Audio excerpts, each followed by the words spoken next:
Hello and I welcome you all to world affairs. मैं हूं Prashant Dhawan. Now global energy shortage ये एक reality है, चाइना ने फेस करी। भारत का नंबर बहुत ज़रा करीब है। मेरे हिसाब से आने वाले कुछ महीने काफ़ी मुश्किल होंगे और अब धीरे धीरे जो छोटे कंट्रीज़ हैं वो भी फेस कर रहे हैं एनर्जी का क्रंच। इसमें एक कंट्री सामने उभर के आया है, लेबनान। अंधकार में गिर चुका है लेबनान। पूरे देश में इलेक्ट्रिसिटी नहीं है। ऑलमोस्ट आप कह सकते हैं आज के समय 80% हाउस होल्ड है लेबनान में जहां पे आपको इलेक्ट्रिसिटी नहीं मिलेगी। जहां पर कुछ हद तक पावर आ रही है वो आप कह लीजिए जनरेटर्स या फिर इन्वर्टर्स या फिर पावर बैकअप से काम चला रहे हैं। ओवरऑल देश का जो सेंट्रल ग्रिड है ये काम कर नहीं रहा। पूरे देश में आज के समय है ब्लैकआउट। और लेबनान देश है कहां पर? देखो यहाँ पे मिडिल ईस्ट का रीजन है, यहाँ पे आपको मिलेगा लेबनान। जूम इन कर देता हूं आपके लिए, तो यहाँ पर आप देख पाओगे इजराइल के नॉर्थ में आपको मिलेगा लेबनान।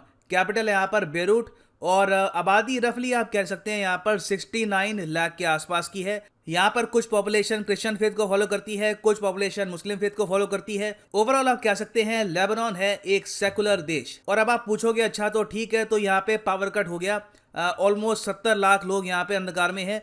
मगर मैक्सिमम कितने दिन तक ऐसा होगा? एक दिन, 2 दिन? बताया जा रहा है कि कई दिन लग जाएंगे, हो सकता है कि एक हफ्ता भी लग जाए।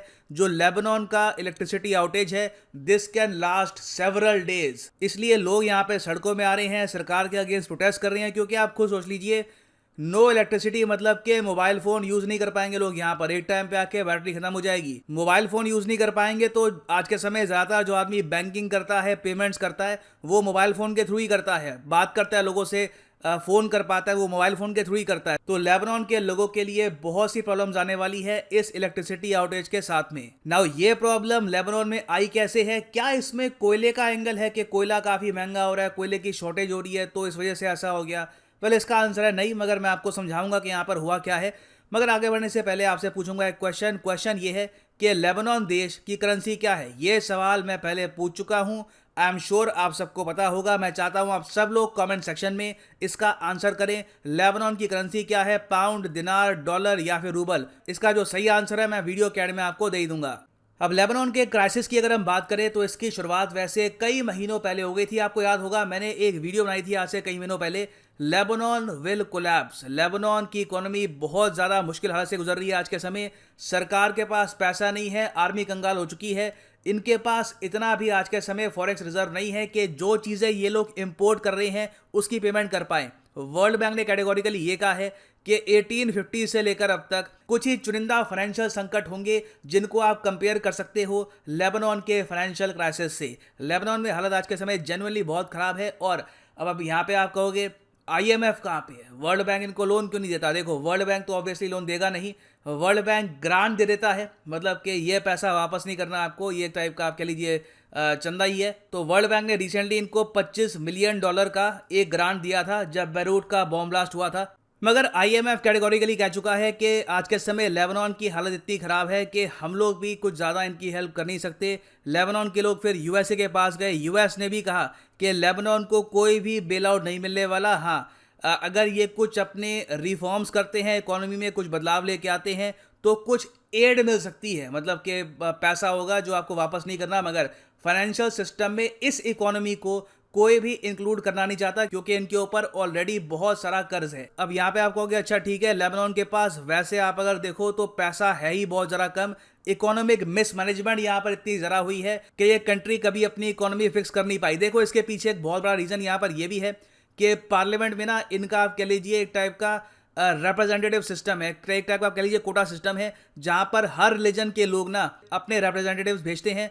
काफ़ी बार यहाँ पे इलेक्ट होके लोग नहीं आते। जो वेरियस कम्युनिटीज़ हैं, शिया मुस्लिम्स हैं, सुन्नी मुस्लिम्स हैं, ऑर्थोडॉक्स क्रिश्चियंस हैं, ये लोग अपने रिप्रेजेंटेटिव्स भेजते हैं जो पार्लियामेंट चलाते हैं। और काफ़ी बार ना ये रिप्रेजेंटेटिव्स एक सिंगल कंट्री के बारे में नहीं सोचते, लेबनान एज ए होल के बारे में नहीं सोचते। सारे रिप्रेजेंटेटिव्स पहुंचते हैं पार्लियामेंट में ये डिस्कस करने के लिए कि मेरी कम्युनिटी को क्या दोगे, यहाँ पे शिया मुस्लिम्स को क्या मिलेगा, सुन्नी मुस्लिम्स को क्या मिलेगा, ऑर्थोडॉक्स क्रिश्चियंस को क्या मिलेगा, बाकी रिलीजन्स को क्या मिलेगा। तो इस वजह से पिछले 10 सालों में आप अगर देखो तो लेबनान के पॉलिटिशियंस ने इस कंट्री की जो ओवरऑल इकोनॉमी है उस पर कभी भी ध्यान दिया नहीं है। तो अब हालत इतनी खराब हो गई है कि ये लोग ऑयल भी इंपोर्ट नहीं कर पा रहे इलेक्ट्रिसिटी प्रोड्यूस करने के लिए। अब यहाँ पे आप कहोगे तेल से इलेक्ट्रिसिटी बनाते हैं ये लोग, हम लोग तो कोयले से बनाते हैं।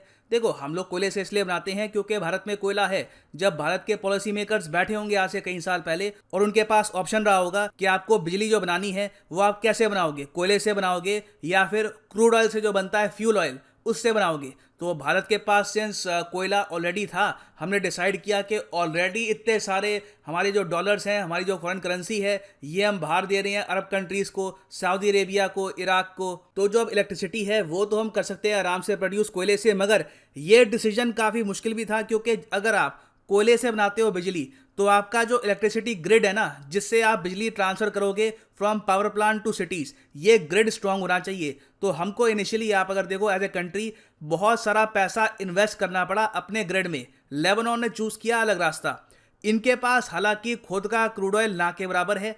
इनके पास आसपास जो देश हैं, फॉर एग्जांपल सीरिया आप कह लीजिए, सीरिया एक बहुत ही बड़ा एक्सपोर्टर है क्रूड ऑयल का। तो इन लोगों ने यहाँ पर ये सोचा कि इनके काफ़ी अच्छे रिलेशंस हैं सीरिया के साथ, तो आराम से सीरिया से जो ऑयल है इंपोर्ट करते रहेंगे। और अभी ग्रिड को भी स्ट्रॉन्ग क्यों बनाना, ग्रिड कमजोरी सही, हम ऑयल से ही जो बिजली है ये प्रोड्यूस करते रहेंगे। अब क्या हो गया आज के समय, सिंस इनके पास पेमेंट करने को है नहीं और सिंस ये कंट्री पेमेंट कर नहीं सकती, तो सीरिया भी यहाँ पर कह रहा है कि हम आपको क्रूड ऑयल क्यों बेचें। तो अब लेबनान यहाँ पर फंस गया। अब यहाँ पे आप कहोगे तो अच्छा, तो इनको भी पहले कोयले की तरफ जाना चाहिए था। देखो, अगर ये लोग कोयले की तरफ जाते तो इनको बहुत दूर दूर से कोयला इंपोर्ट करना होता, वो इनके लिए और महंगा पड़ता। तो अपने हिसाब से आप कह लीजिए इन्होंने ठीक ठाक डिसीजन लिया। मगर आज के समय सिंस क्रूड ऑयल के दाम पहुंच चुके हैं $80 पर बैरल तक और इनके पास ऑलरेडी पैसा बहुत ज़्यादा कम है, तो इसलिए ये आज के समय इलेक्ट्रिसिटी प्रोड्यूस नहीं कर पा रहे। और लेबनान को डर इस बात का लग रहा है कि देखो, अभी के लिए तो प्राइस है $80 पर बैरल। ये जो प्राइस है हो सकता है कि इन द फ्यूचर $100 पर बैरल तक भी पहुंच जाए। आने वाला टाइम जो है लिटरली मैं कहूंगा it will be very difficult. बहुत सी कंट्रीज हैं एशिया में, अफ्रीका में, इवन साउथ अमेरिका में, वहां पे आप देखोगे इसी टाइप के ब्लैकआउट होंगे। हो सकता है कि लेबनान जैसे हालत ना हो सकता है कि 6-6 घंटे 7-7 घंटे तक लाइट ना जाए। पाकिस्तान में हम ऑलरेडी देख रहे हैं कि पावर कट्स वहां पे बहुत ज़्यादा इंक्रीज हो गए हैं। बांग्लादेश में भी सेम केस है। इंडिया, यहाँ पे अब देखना होगा कि यहाँ पर क्या होता है आने वाले कुछ सालों में। दिल्ली के चीफ मिनिस्टर ऑलरेडी कह चुके हैं कि हमारे पास 1 या 2 दिन का अभी कोल रिजर्व पड़ा है। अगर ये रिजर्व खत्म हो जाता है तो भारत के कैपिटल में भी आपको पावर कट देखने को मिलेंगे। तो कोविड-19 के बाद पावर कट मैं कहूँगा एक बहुत ही बड़ा संकट होने वाला है पूरी दुनिया के सामने। सो वापस आते हैं अपने क्वेश्चन पे कि करेंसी क्या है लेबनान की। तो सही उत्तर यहाँ पे है option A is the right answer, Lebanese pound. जी हाँ, पाउंड है इनकी करेंसी, मगर जो यूके का पाउंड है वैसा स्ट्रांग नहीं है इनका पाउंड, काफ़ी कमज़ोर पाउंड है इनका। क्योंकि आज के समय अगर आपके पास 1 इंडियन रुपी है तो उसके इक्विवेलेंट आपको मिलेंगे 20 लेबनीज पाउंड। तो इनकी करेंसी वैसे ही काफ़ी तक गिर चुकी है। ये देश कोई बड़ी बात नहीं है कि आने वाले सालों में बिखर सकता है, टूट भी सकता है। लेबनान के लिए मैं कहूँगा आने वाले कई साल बहुत ही ज़्यादा मुश्किल आने वाले हैं। और फाइनली यहाँ पर मैं ये भी ऐड कर दूं कि अनअकैडमी के यूपीएससी कोर्सेज अवेलेबल हैं कॉम्बो पैकेज में, आप परचेज कर सकते हैं इनको। सीधा जाओ कमेंट सेक्शन में, पिन कमेंट में आपको मिलेगा ये लिंक और यहाँ पे आप खरीद पाएंगे ये यूनिक कॉम्बो पैकेज, जिसके अंडर आप यूपीएससी प्रीलिम्स, मेंस और ऑप्शनल तीनों की तैयारी कर पाएंगे। नाउ ये जो यहाँ पर पैकेज है, इसमें जो भी कोर्सेज हैं आप अगर अलग अलग परचेज करोगे तो आपको 15,000 रुपीज़ एक्स्ट्रा पे करने होंगे। तो कॉम्बो में कोई सेविंग यहाँ पे होती है, उसके ऊपर एडिशनल डिस्काउंट आपको लगेगा अगर आप यूज़ करते हैं promo code PD10। The prices will just fall even more. और पर मंथ 2500 रुपये से भी कम में आप यूपीएससी प्रीलिम्स, मेंस और ऑप्शनल जो भी आपकी चॉइस का होगा इसकी तैयारी कर पाएंगे थ्रू अनअकैडमीज कोर्सेज। सो इसी नोट के साथ ये है वीडियो का अंत। Thank you for listening and as always God bless you all.